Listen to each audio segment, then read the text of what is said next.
Today, we are going to be talking about, hands down, the best epic damage-dealing champion in the game that you don't even have to build with any sort of offensive stats, apart from accuracy.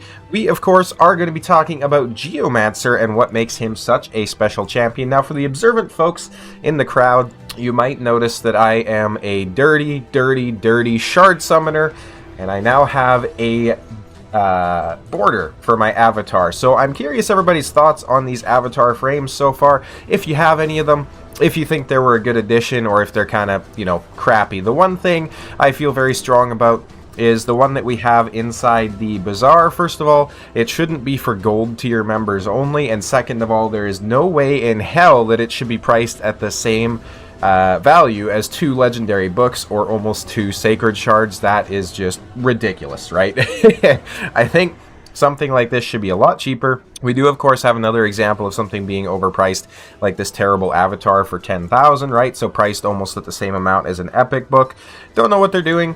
I think it should be down in the bronze tier so everybody can get it. It would be nice to have a little bit more customization available for players. But all that being said, let's go ahead and let's talk about Geomancer and why he is such a fantastic champion. Now, we've had a lot of controversy recently with Hydra and those sorts of things, and broken champions not working the way they're supposed to and all that sort of good stuff, but few people will remember that when this guy was first introduced, he was the big upset and the broken champion that we had in the game. And the reason for that being is his passive.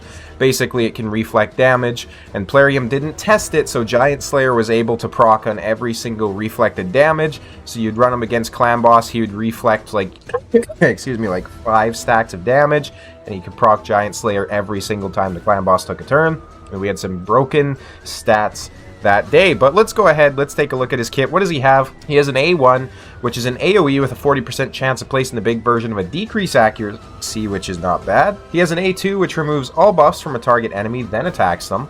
He's going to steal all buffs instead if they're under an HP burn.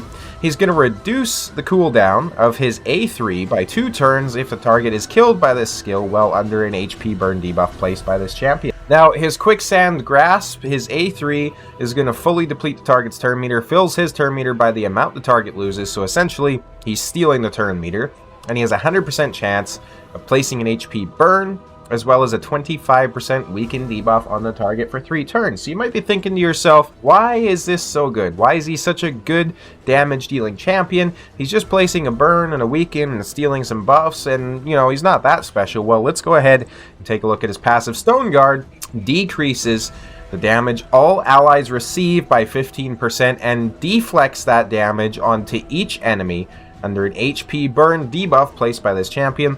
If there are multiple champions on the team with this skill, only one will activate. Whenever he's attacked, deflects 30% of the damage instead.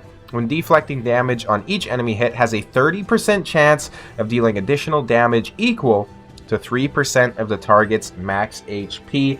This, ladies and gentlemen, is absolutely insane, especially once you've built him out with something like War Master. The amount of damage that he can do against any sort of a boss or anybody who's hitting you inside the game is absolutely stupendous.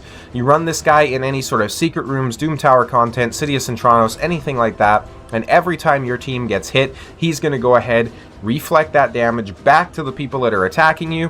And that's not only it, he also has ally HP in all battles by 25%, which is absolutely fantastic. And again, since this guy is doing his damage based off of reflecting or deflecting the damage, you don't need to build him with crit rate, attack, anything like that, crit damage, nothing, just accuracy and survivability, and he's going to do the job perfectly well. Let's go ahead and take a look at how I have him built. He's currently rocking 44,000 HP, 3,300 defense, 256 on the speed, 377 on the resistance, and 550 on the accuracy.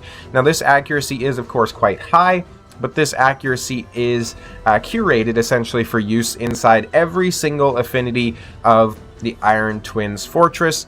He's also absolutely fantastic, of course, for something like Sand Devils, right? You can use him in an area like that because of the HP burns. Granted, there certainly are better options.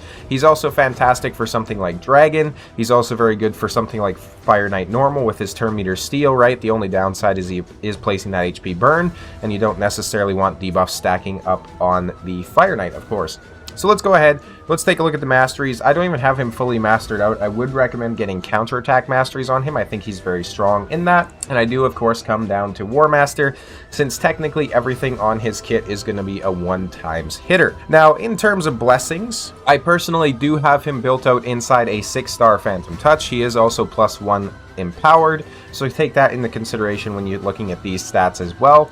If you're not building him inside Phantom Touch, another few ways you can go is, of course, Nature's Wrath, where he's going to be essentially just doing more damage based on how many debuffs he's placed, which is quite nice. He does have a decent amount of debuffs in his kit.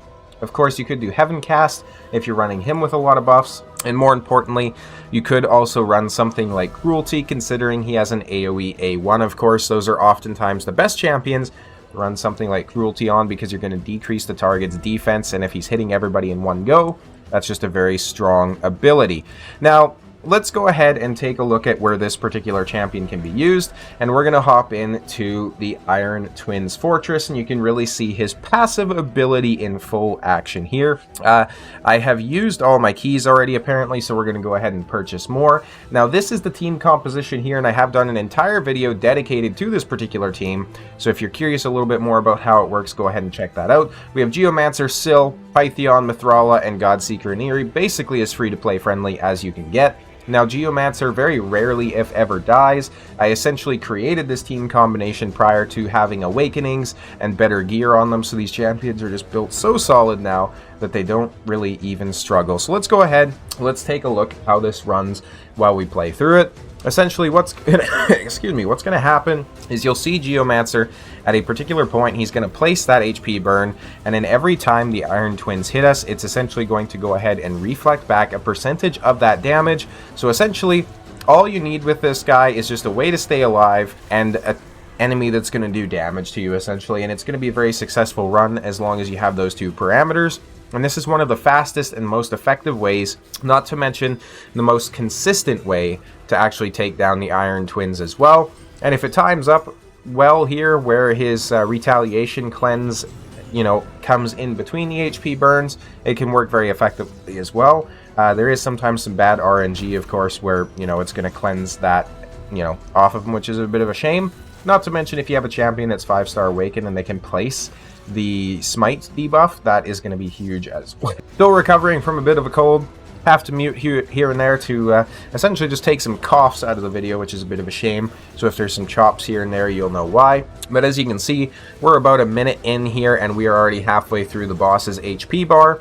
And considering that this is the maximum stage of Iron Twins, that is certainly a decent time frame.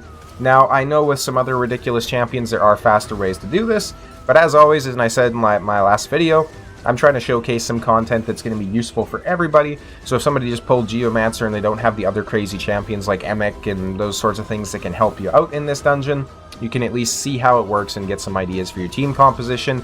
The rest of these champions are, for the most part, champions everybody's going to have. So it's very, very useful to showcase it in this way, I would say. The other thing that's quite nice, of course, is with this team, we do buff up quite a bit, which helps the Iron Twins actually cycle their turns faster, because at the end of the day, we want them to be taking turns.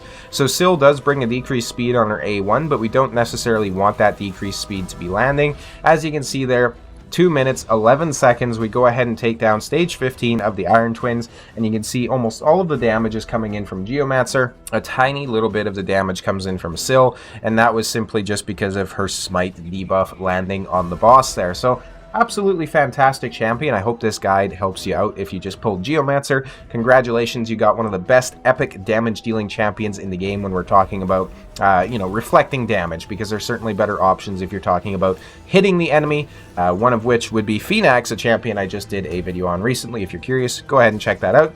As always, though, thank you guys so much for watching, and I'll see you in the next video.